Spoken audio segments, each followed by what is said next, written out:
Hello guys, this is Sharon here from 24/7 Techie, and in this video I'm going to answer a lot of questions, queries and doubts regarding the OnePlus 2. I've had this phone for a while now and I've been using it as my primary device. I've had a lot of questions from all of you guys from Facebook, Twitter as well as on the comments on the videos, and I've also picked a lot of questions from other YouTubers, other blogs, comments and everything, so that I can answer each and every query related to the OnePlus 2. But still, after this video, if your any question or query is still not answered, do contact us through Twitter, Facebook, or even comment on the video and we'll surely get in touch with you. To start with this video, we'll first of all go through the specs of the phone. So we over here have a 5.5-inch Full HD display, and the processor powering this phone is the Snapdragon 810, which has been infamous for the heating issues, but on this phone we have not yet encountered any heating issues. So it is an 64-bit octa-core processor. On this phone it's running on 1.8 GHz, and this particular model comes with the 4 gigs of RAM and 64 gigs of internal storage. This is the sandstone black finish. Comes with a 13 megapixel camera, in which it is at 1.3 micrometers every pixel, which is the biggest so far in a 13 megapixel lens. And it also comes with a laser autofocus similar which we have seen on the LG phones lately, and a dual tone LED flash. On the software point of view, it's running on Oxygen OS 2.0.1. Yes guys, 2.0.1, because we today only had an update for the Oxygen OS bug fixes based on Android 5.1.1. So in the front camera it is a 5 megapixel shooter. It is a good wide angle lens. There is no micro SD card slot, but the OnePlus 2 has dual SIMs, which both are capable with dual standby LTE. Works very well with the Indian LTE. On the battery point, we have a 3300 milliampere battery. So to start off, a lot of people are having a doubt related to the display quality, as this phone is called as a flagship killer, and the current generation flagships usually have a 2K display or a Quad HD display, but this phone comes with a 1080p display. But I must say that this is the best 1080p display that I have ever used. It performs really very well, so you should not worry about the display quality. According to me, the 1080p display is good enough. People are also worried about the design and the build quality, and I must say that the design of the phone is very similar to the design of the OnePlus One. So if you have ever used a OnePlus One, you can resemble the design. But this time the build quality has been changed, and OnePlus has used very premium materials for the OnePlus 2, like magnesium alloys for the frame, and the sandstone black finish also feels a lot better. So I've already shown you guys in the unboxing video that the free storage we get in this phone. So out of 64 gigs we get around 54 gigs as the free storage out of the box, and according to me that is good enough. So I have used a OnePlus One for around 9 months now, and I've never had any issues with storage. And on this one also, this is the most that I will be using. A couple of more gigs most probably, but nothing more than that. So around 30 gigs will be free in my phone. So in the storage point of view, we don't have any issues. So there have been a lot of speculations about the OTG of this phone. So I can tell you one thing, that on paper this phone does support OTG. As you can see, OTG storage, enable reading external storage via OTG, but it's a little difficult to get OTG USB Type-C OTG pen drives. So, and if you use a USB Type-C to USB Type 2.0 port and then try to connect a OTG cable, I've seen a couple of videos and a blog posts also that the OTG is not reading. So most probably it can be fixed by an OTA update, but on paper it does support an OTG storage. A fix may be coming very soon. If we talk about the free RAM of this phone, on a regular day's usage we do mostly have more than 2 gigs of RAM free. So I have been playing a couple of games for about 20-25 minutes.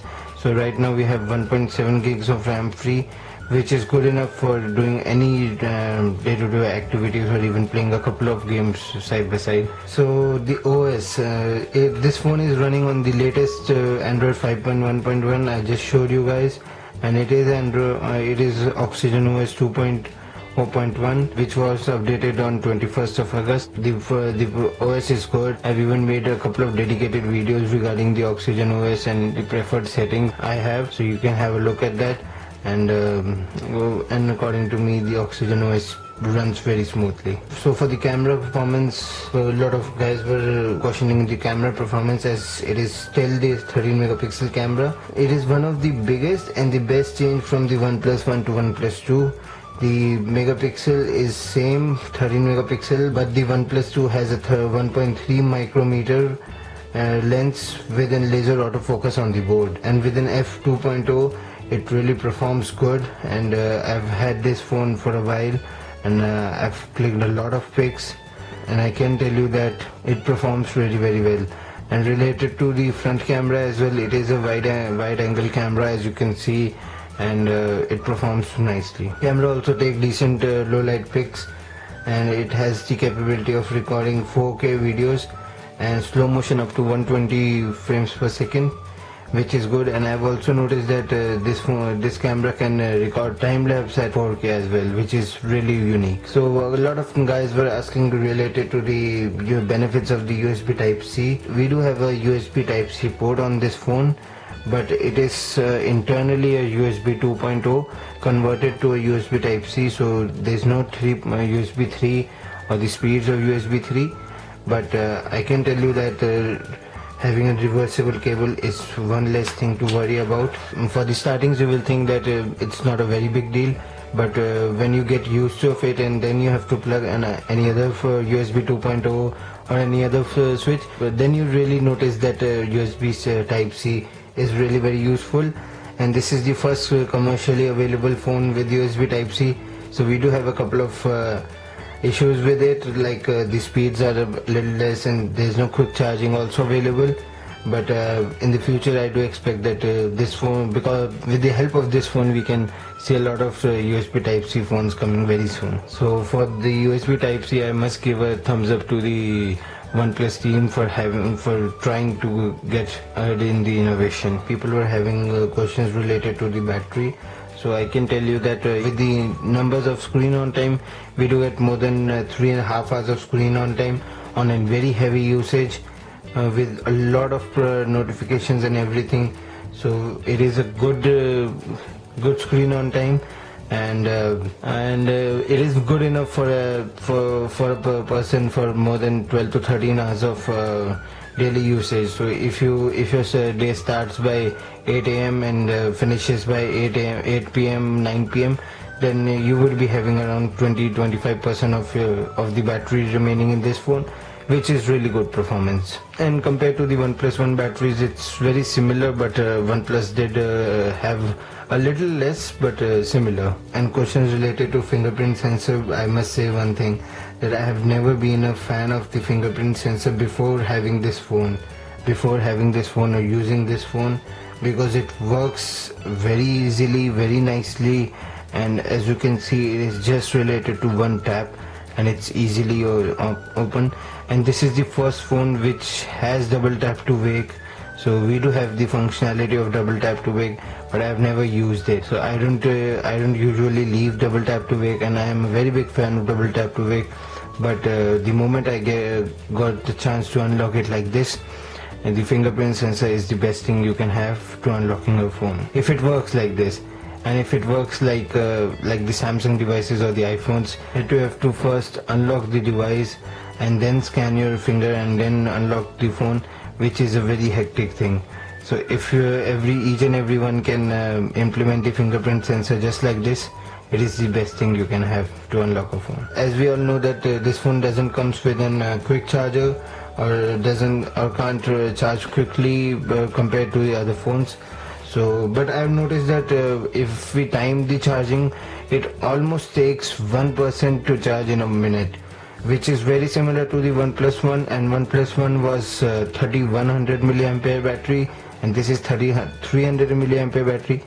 So it is a little faster in charging the battery compared to OnePlus 1, but the charging time is very similar, 105 minutes for a full charge from 0 to 100. That's decent enough for me. Question related to any heating issues. So I must say that the phone does get a warm, and after playing a lot of games it does tend to throttle, but I've never noticed a performance lag or no effects on the performance after playing a lot of games or benchmarks or anything. So Snapdragon 810 does get warm on this phone, which each and every phone does get warm.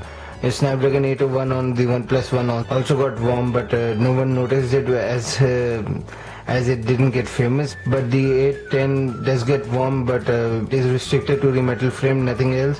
And there is some throttling in the benchmark scores, but nothing major in the performance lag. I've never noticed the lag or a frame drop on this phone.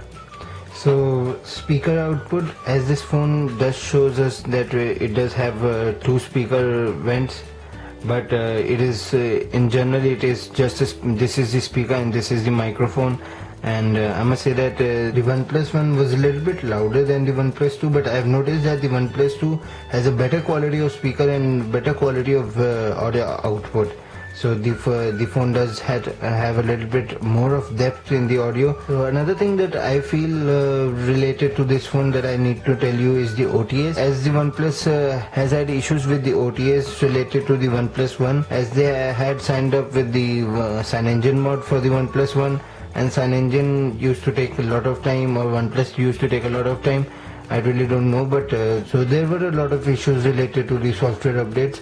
But related to OnePlus 2, I can tell you that I expect a lot more faster updates and better update cycle for the OnePlus 2, as this is an homegrown ROM, and the OnePlus doesn't need to take anyone's advice or anything from anyone.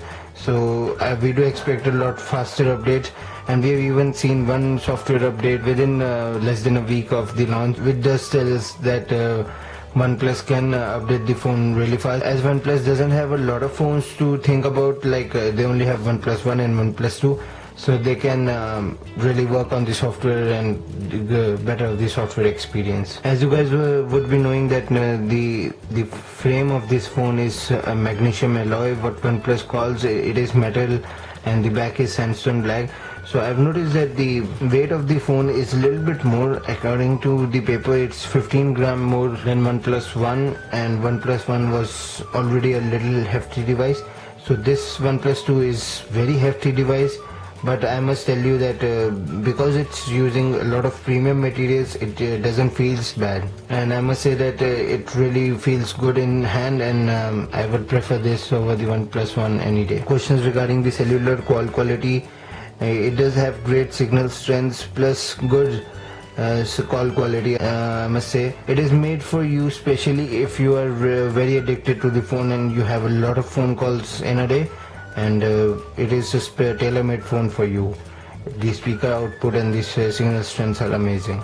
So development related to this phone is already started. I've noticed that on XDA the phone has been listed. There have been a couple of custom recoveries also being available for this phone, and I'm going to try out a couple of them shortly. And there's not been a ROM yet available, but I can tell you that the availability of ROM would be a little slow on this phone, as it is not running on CyanogenMod mod, so it can be a little slow process, but I do expect a lot of ROMs coming for this phone very soon. So another question that everyone asked me is OnePlus 2 worth it, or is it the necessary upgrade for any other phone? So I must tell you, first of all, nothing is necessary. You can stick around with your old phone for as long as you would like. But if you want to buy a new phone right now, in like a couple of weeks or a couple of months, whenever an invite comes in your hand and you don't have any other phones to think about, I can tell you that this is a good upgrade. It is not a bad upgrade, and you won't be missing on any feature from any other phone if you buy this phone. So thank you guys for watching this video. This was Shaun here from 24/7 Techie, answering a lot of questions related to the OnePlus 2, and I hope I've answered all of your queries and questions related to the OnePlus 2. But if you still have anything, you can contact me and I will surely get in touch with you. Guys, please do subscribe to our channel, because we really need subscribers, and your one click on the red subscription button can help us a lot. There will be a lot more OnePlus related videos coming very soon on this channel, so don't miss out on those. And thank you guys for watching this video, and I hope to see you in my next video. Till then, see ya.